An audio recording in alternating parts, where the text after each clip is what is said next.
চামচ। মরিচ গুঁড়ো আর লবণ আপনারা আপনাদের স্বাদ মতো নিয়ে নেবেন। এবার ফ্রাইং প্যানটি গরম করে পরিমাণ মতো তেল ঢেলে দিব।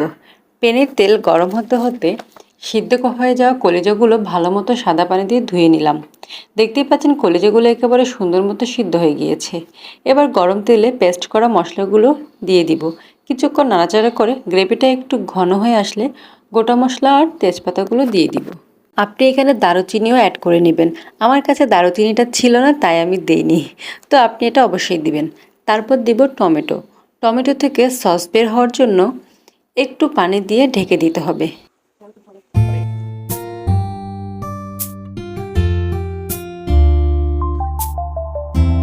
কিছুক্ষণ পরে ঢাকনা খুলে গুঁড়ো মশলাগুলো দিয়ে দিব।